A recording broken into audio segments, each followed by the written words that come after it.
everybody. It's Daphne here at Laura Entertainment. We are sitting down with the very lovely Flaminia. Graziadei. Graziadei. I had her say it because I know I don't want to mess it up. I don't want to mess it up. How are you doing today?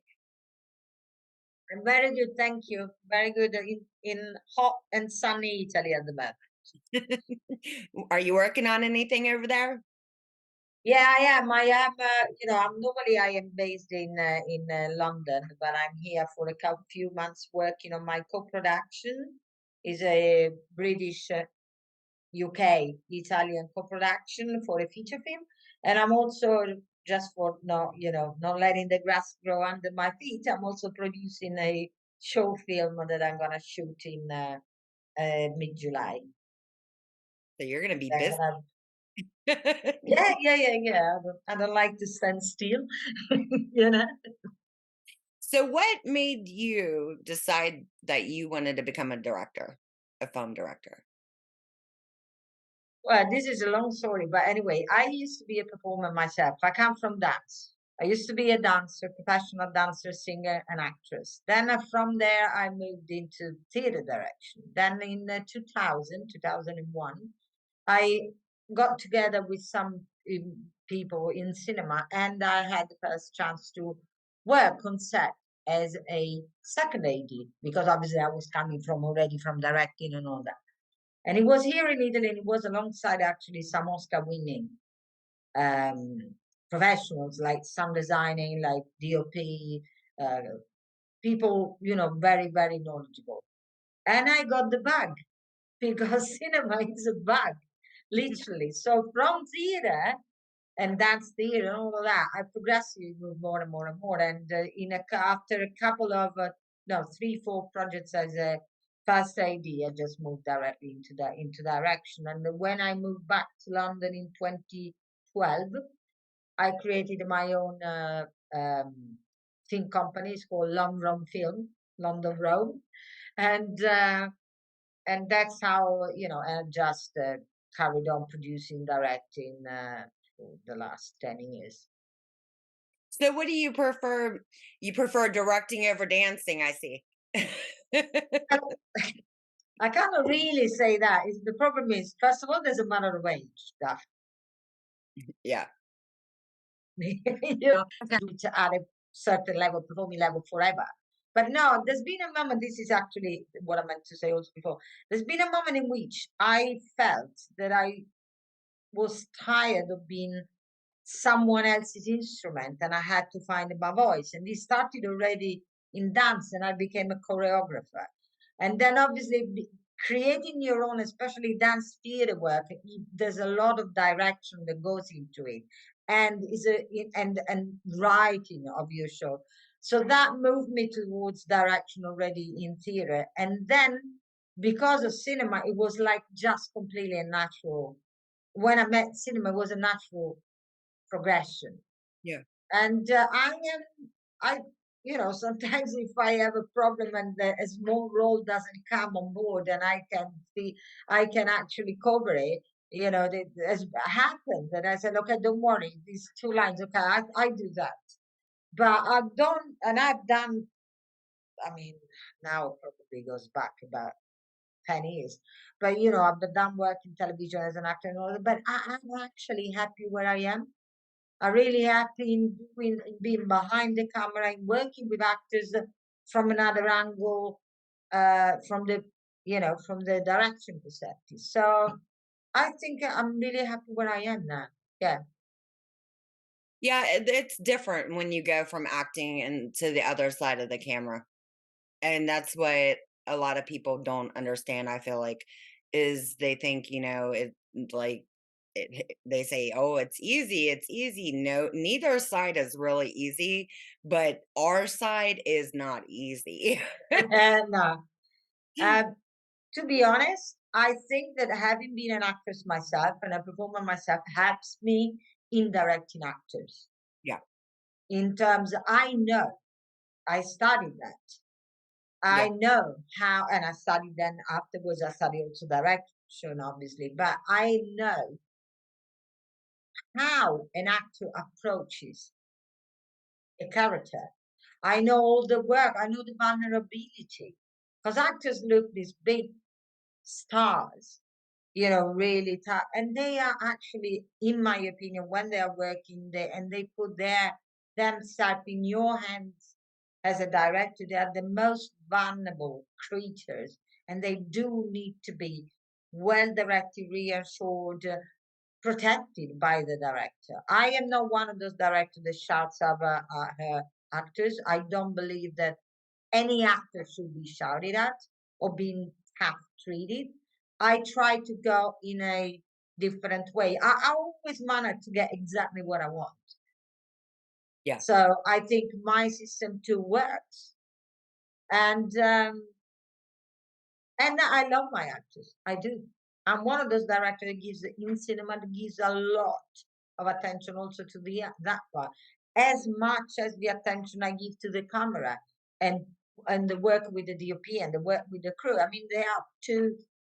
Cinema is a blending of many things, and the director, in my opinion, has to be good at choosing the collaborations because um, because it's my project as much as the costume designer, as the actors, as the DOP, as the set designer, as the makeup artist.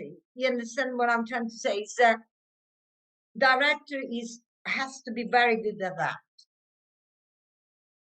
in my opinion. Yeah. Learning all sides, definitely.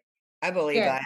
Because I mean, if you don't have the image of the way that you want it in the way that, everybody else has their take on it, then you're not going to create the perfect picture, basically. Because that's No, what you. the picture, Sorry.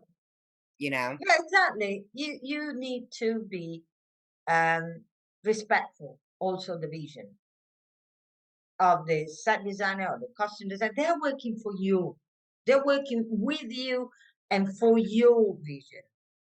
But they have their own vision because they're artists as much. So it's there are a lot of components that conjure up in creating a good movie. And the director has to be really wise, in my opinion, in balancing out all of these components. Um, and with the aim of delivering his own vision. So there's a lot of psychology, going on in there. Trying to understand the dynamic with the actors as well as with your crew. You need to understand who you're going from, and try now, instead of going against it, trying to take it on your side. Sometimes it happens that you go rouse discussions. It can happen, but in general, uh, I always try to study what I have in front and trying to make, for example, with the actors, to make, if I see that an actor has got weak points, I try to turn them into a strength. Yeah. So instead of working against the weak points, I try to work around them to make them like a characterization of that actor. Yeah. So I that like sorry. I like that actually, because I've had this conversation with a couple people, to where what would be the weakest role that I would do personally, me. And I tell everybody, I'm like, well, I'm more like I guess it was from growing up with so many brothers and just being raised with the boys. I said, I'm just so used to being the hard ass that I think that it would be really hard for me to be put into a lovey-dovey type role, you know? Yeah. And I was like, because that's not me. I mean, that's not me at all, even in a relationship. I mean, there's a lovey-dovey part, but it's not the part where it should be like a Hallmark moment, in every because real couples, they fight, they argue, they pretty much want to wring each other's freaking necks, you know what I mean? So I don't see, like, I don't think I could pull that off. to be believable. I mean, who knows? I might be able to, but that part, but as far as doing like the hardcore parts, like cops and stuff, I mean, I was trained, I was going to be a police officer anyway. But I mean, it's just stuff like that I believe I could do. But as far as the lovey-dovey things, I don't know. Oh no. Probably not even that much fun for you. Something like this, you know? You need to love your character, otherwise what's the point?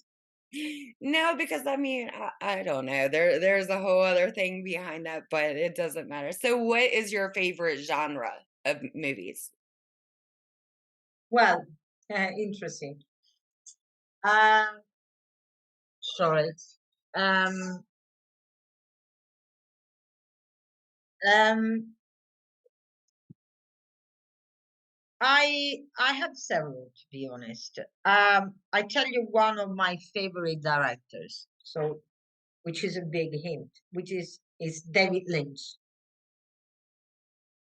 So I really love that kind of genre, that kind of thrilling pace, but mixed with but probably psychological thrillers are very, very interesting to me because there is the action, but also the the psychological part. So with layers or with depth, and um, and in general, and then everything that is social. So LGBT matters,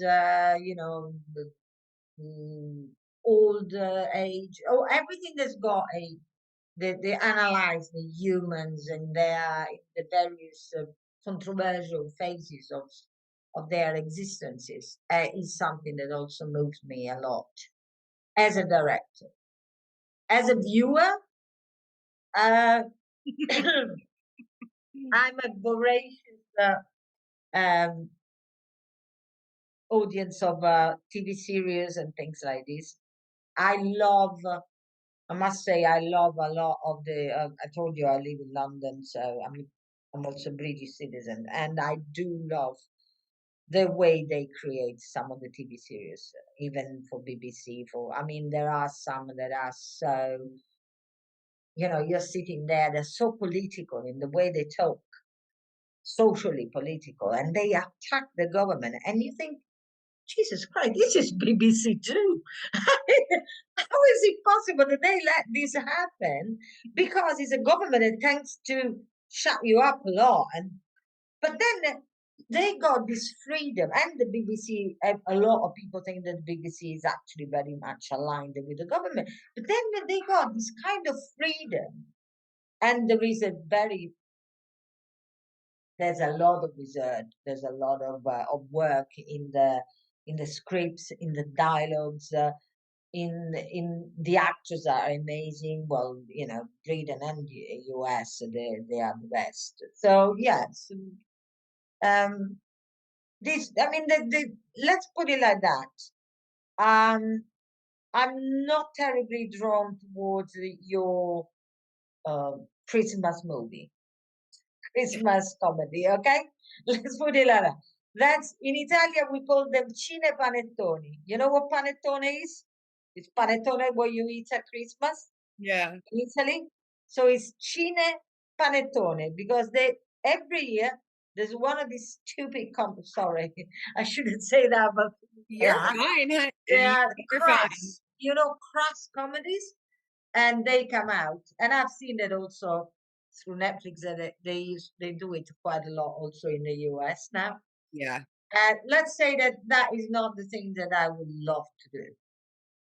A bit like you and the lovely dove, a The bit like BBC, that. they have a lot of funny things. I know that I we were hooked on, the Top Gear with Jeremy and, oh my god, who's the little guy? I can't remember his name. It's Jeremy, but you know the show Top Gear, where they're driving the Yeah, car. I Yeah, and don't watch. oh, Hammond, Richard Hammond and, Right, yeah. Jeremy Clarkson and oh my who is the other guy? It's right there, I'll think of it in a minute. But the stuff that they say is just so funny, and I was really into that. I was kind of disappointed when they wanted to take it away, and then finally they brought it back on their own. But James May. they started one. Oh yeah, that's right, May, James May. And they started the one over here for the American version of Top Gear. And I was just like, "Oh, hell no." You know? No. It's done. It's either the original people or just do the show, do away with the show, because I believe when you're trying to do it, and the only thing I have actually found that I've seen a difference in, because I didn't know that they made another ghost show that's over here on it's on CBS. It's called Ghost, but they have it over there, and that's where they originally got it from, was over in London. And I mean, I love the one that they do over here too, but I started watching the other one off and on to see the similarities between them, A lot of people probably don't even know that that show's been made over there. And that's how we ended up with it over here. Is All right. Yeah, and it's a funny little show. It is. I like I it. don't look, to be honest, I don't watch much of factual entertainment. Yeah. I watch a lot of films and TV series. That's what I mainly watch. Also because obviously, you go only the evening for being in front of television and not all of them. So, there's only so much. I'm the same way. I watch a lot. There are particular series. I mean, all these movies come out and everybody's like, "Have you seen this movie? This movie?" And I'm like, "No." And they was like, "Well, what do you watch all the time?" Well, I've got like just a certain couple of little shows that I watch, and it's pretty much over and over and over. I don't know why I do that. I'll just watch them over and over and over. And it's Mom, the show Mom. I like that show. And then Mike and Molly for sure. And Friends. I'm still hooked on Friends, even though that show's from way back in the day. You know what I mean? But the movies, I mean, yeah, and my favorite was always as far as genre, to be in is the horror Sorry, I movies. don't know how to close to get rid of the cries. I've put the volume down. Oh, when your phone goes off. Sorry. Oh, you're Non posso fine. rispondere adesso, sono in un'intervista, non posso. Ok. That's why I like doing the interviews here. I do put them up on all the other platforms, but the reason why I do them for the actual website is because it allows people to say whatever the hell they want to say. You know, Yeah. it does. And Facebook can't kick it off, or and Yeah, no, you're right. Yeah, definitely. Google's definitely not going to kick it off. So, I mean, because it all goes to Google anyway. And that's why I prefer to put these interviews up on the website, because Yeah. what are they going to do? You know what I mean? And I Ah, don't, yeah, yeah, yeah, you're right. You're well, dead right. I mean, there's a lot of people in this field, in our field, that don't want to do interviews because they don't want to be ridiculed by the media, which that's what happens when they do those interviews. They ridicule them, and then they'll spin them and edit them to make it look like they said shit that they didn't. Where me, I'm just going to edit, a little tweaking, but nothing that has been said Yeah. ever No, gets I touched, know, and I I know, put it I up, know. and that's it, because, and that's why a lot of people are doing the interviews, because hey, everybody has an opinion, and that's where people need to start talking, you know, I about their agree. opinions. I totally agree. Seriously, I mean, because when you're not talking about your opinions, you know, then you've got conflict. And that's what starts it. People who go and spin stuff out and then ridicule other people instead of just sitting down, Yeah. shutting up, and listening to what the hell they have to say. Yeah, I totally, totally, absolutely agree. You're 100%. Yeah. Yeah. So, do you have any funny stories from any of the projects you've ever worked on? What's the funniest thing that's ever happened to you on set? It's a thinker. Yeah, this is quite, I'm thinking. Well, there's one that went on we were on the feature film, and It was a low budget feature film, and we were staying in this. I was staying, but it was also part of our set. This gorgeous mansion in Wales, and in Wales, and it was a mansion of this very famous music group called Thin Lizzy's. It was Darren Wharton that was the leader of this, and it was like 1700, and he had photos with this. Um, he said that that place was haunted, and nobody obviously believed it. And I was actually sleeping in what it was called the captain room. So basically, I was opening the door and I was already on set. The door of my room, I wasn't set. You know, sometimes I was tripping over a cable or banging into a lamp and things like this. One night, I was there and I went to bed and I distinctively felt somebody sitting on my bed. Distinctively. And obviously there was nobody there. But you know when you feel the weight and the bed going down. I mean, I never felt something like that. So I just started to talk to this spirit, and every day, and you know, saying, I do believe in the relationship with with the people that they left us and things like this. So I knew it wasn't a bad one. So I just said, I started to talk to him and to tell him the story and all of that. And basically every night was reporting to this ghost. Every night saying, well, we've done, thank you because of this went really well. And I know that there was you that helped us out and da da da da. So this went on and on for like all the time that I was there. Every night I was having a conversation with my ghost. And that was quite amusing. Um, That's funny because that's something else that people don't believe in that. And the house that I live in right now, this house is haunted. It is. yeah, It is. And I I mean, hope haunted in a nice way. oh my goodness, I've got an EVP. I've been hit in the chest. I We did the flashlight thing that they do like on taps, Ghost Adventures and stuff like that, and it did it. And then in the EVP, I mean, it was getting so crazy to where I finally one night I was like, I demand to know your name.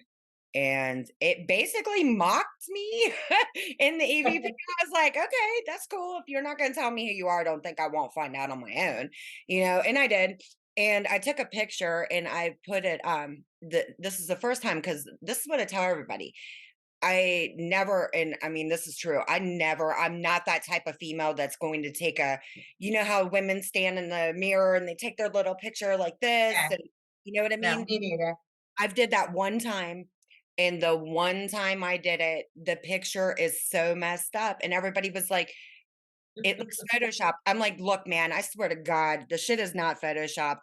If you think it's photoshopped, it's whatever. I don't really care what your opinion is.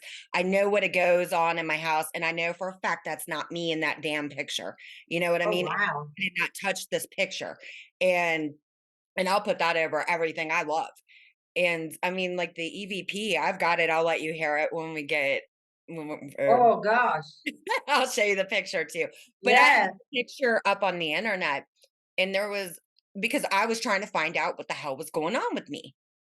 And I've reached out to 3 churches and this is the same thing I told another woman that was on the interview. They're basically like, "You're on your own," because they know I'm like, "So, okay, whatever." You know? I mean, it's haunted. A lot of people some people don't believe in the paranormal, some people do, and I'm sorry, I do, I always have, you I know? don't even call it paranormal, to be Yeah. honest. To me, it's just I don't believe that people finish. The ma- I'm not talking about God because I'm not religious. I'm not talking about anything like that. I just believe that there's something around us. Oh, you yeah, know? always, always, definitely. And And some people sometimes I see the signs. oh, I yeah. mean, that was definitely one, but I've seen signs, really real signs from my father that passed away just 1.5 years ago, from a very good friend of mine. I mean, seriously, I have seen signs, and I do believe in that a lot. But Oh, yeah. that's what I I mean, do. this is something that happened to me, recently because the whoever I think there's 3. There's 1 I can't put my foot on. I don't know who the hell it is. The other 2, I have a general idea of who's in the house, but, my Oh my brother God, you're overcrowded. my brother, he had passed away, in Ah, February, sorry. and Oh gosh. yeah, and I've actually and this is the messed up part about this house, I have heard the damn ghost talk. When I was up there painting, I was explaining to it was my daughter's boyfriend at the time what I was doing with the studio up there. And the thing was yelling in my ear about the damn TV because the TV was not on. You know what I mean? Oh And gosh. I guess apparently the ghost likes to watch Friends, so whatever. And it gets pissed off when I turn off the TV. So it was yelling in my ear, and he looked at me because I thought he thought I was crazy. And he was like, "Did you hear that?" I was like, "I was gonna ask you the same damn thing, was it crazy?" He was like, "Well," and it was just me and him here, and I was like, it sounded like, "It's right in my ear." He was like, "It sounded like it come from downstairs." I was like, "No, it didn't. It's right here. It's right there." And then recently, I heard, because of the way that my brother had passed away, I heard somebody standing, and I was the only one here, and I was laying down on the couch, and I hear, "Wake up. Just wake the fuck up." Like that. I wasn't sleeping, so I'm thinking, because I've got my brother and his ashes and everything, I've got everything here. And I'm beginning to wonder if he's not here now, because that would be something that would basically come out of him, you know, from the Yeah, way he had passed on. And I don't know. I mean, people can just not believe in it, whatever. But I know what goes on here. I know what goes yeah, on. exactly, exactly. And that's all that matters, that is all that matters, and I mean, that mansion, that sounds like a hell of a place to go.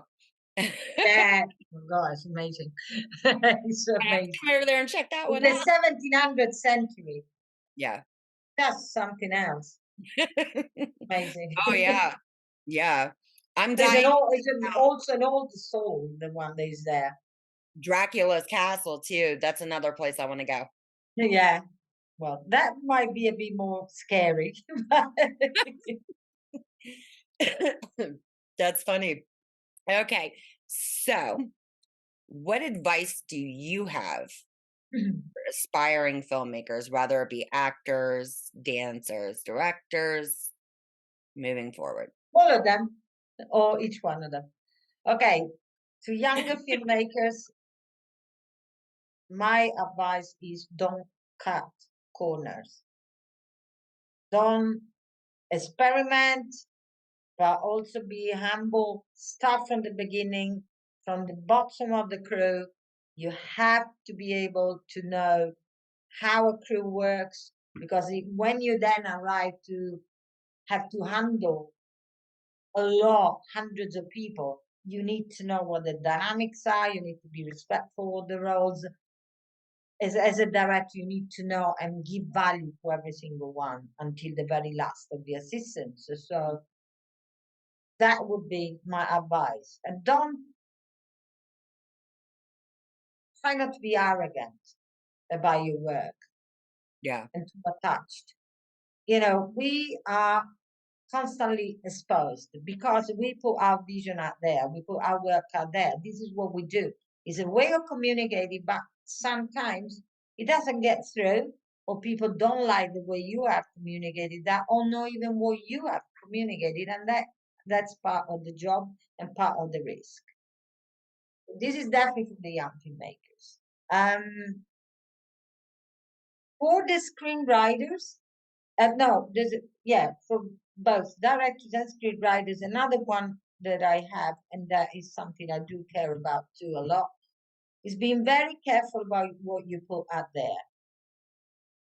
because with the possibility of talking to a lot of people comes a very strong responsibility. So the message, I always double check that what I am saying, it doesn't fall into something that I actually don't agree with. Yeah. You know, a stereotype of a character of a woman, because it's so sneaky, Daphne. The fact that we are constantly bombarded by something that, you know, it all, for example, something that doesn't respect uh, diversity and inclusion and all of these kind of things, because it's so sneaky. We have to keep very much aware, very much alert. It takes no time. You know, you got a script, you just a line, and I normally when I see it's like, well, why that line was there? That line is horrendous. That line is really undermining the value of that character or that woman. Why? And I don't want to be the director that actually makes that mistake. Yeah. You know, to let something like that pass me. So again, always very careful. I'll tell you one story.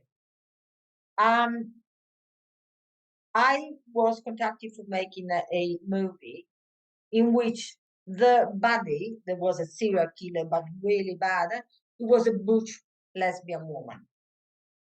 And I was like, why? Well, at least can we give her a reason Mm. for being, oh, no, I wanted the screenwriter was, no, really, I really wanted to be, you know, this big butch woman, so scary. And I was like, I'm not the right person. I'm either I find the reason why, but to just shove somebody, what are we trying to say? The lesbian women, butch, they're all bad and scary. Is this what we are trying to say? Because I don't agree with what we're saying then. Yeah. Differently, if she becomes that way because of a reason, because of a path in her life, like the film we were talking about before, that's a completely different story. Yeah. It's a development. That's I might even like the idea that she gets revenge. Do you understand what I'm trying to say? But to just shove somebody out there like that, and I turned down a film. I just turned it down. I said, no, I'm sorry, that's not me. I'm not gonna put something like that with no reason because you like to say that the butch lesbian women are bad and scary. No, I'm sorry, no. Yeah. I mean, seriously. People stereotype without even realizing, you know what I mean? Even when I agree with you on that completely. And when especially when they're writing it, you know, and that's the shit right there that really needs to stop, you know. Always double check any nuance, any subtitle, subtext, anything that, and this is also, I do it also, you know, as I write Mhm. also. So I do it all the time in the dialogues, in everything. It's like, wait, okay, you know, you always need to be sure that there's no, how can I say, there's no leeway for misunderstanding Mhm. or for ambiguity, in my opinion.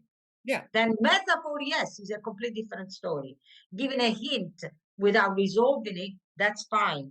But if I am saying something that actually is ambiguous and people can say, recently I was writing this thing, and I was writing a line about this is the story of this woman that spent the last few days of her life in a bed, but in reality she's on stage performing, which is something that she would always have wanted to have done.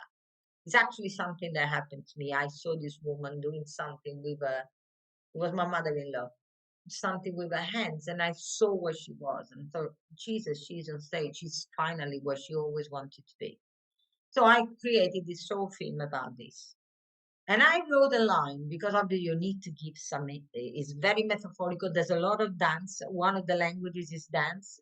So um, I thought, well, and I wrote this line. I said something like, you know, I'm finally here. I always belong to this wooden floor. To you watching me, and a very good friend of mine, very very. and she's an actress too. Very, very talented woman. She said there's something not right in that line. And I was like,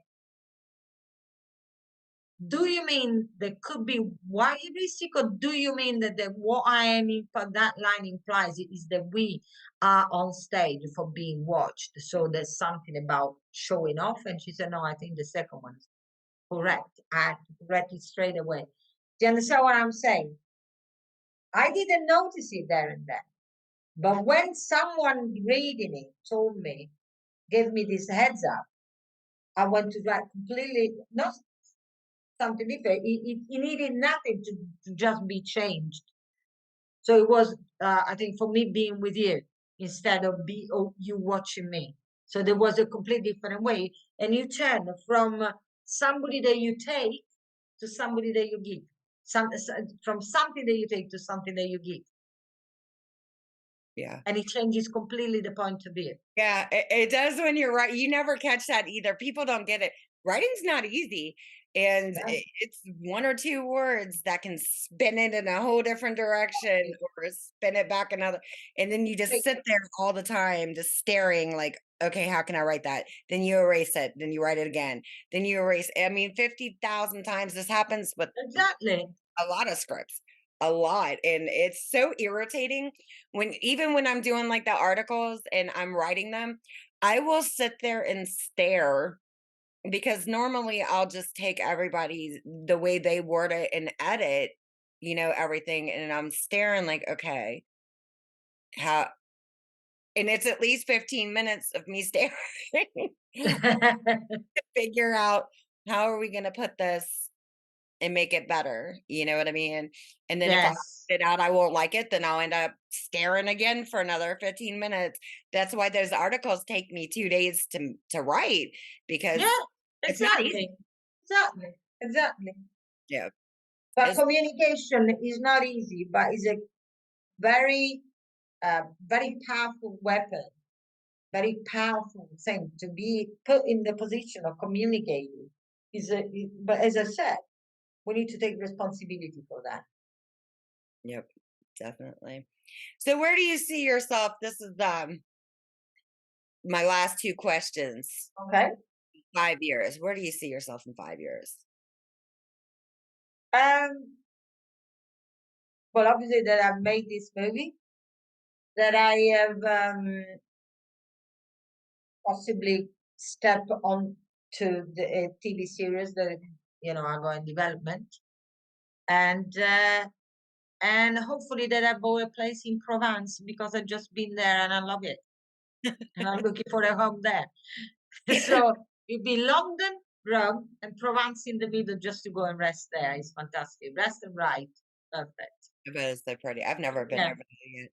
And my last question, and this is one that I ask everybody: what is your motto that you live your life by? Say it again. Where is what? Your motto? Like, do you have a personal motto? I don't understand what that means. Okay. Model. Motto. Yeah. Okay. In terms of profession, or in terms of in your life, the way that you would live your life by, like people say live your life to the fullest, or right. Yeah.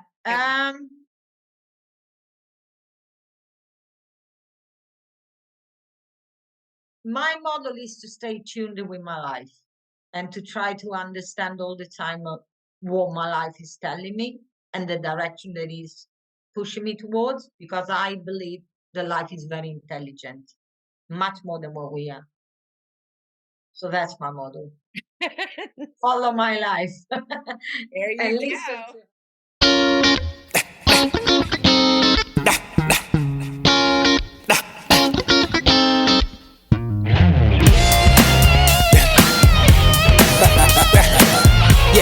Yeah, it's over, baby.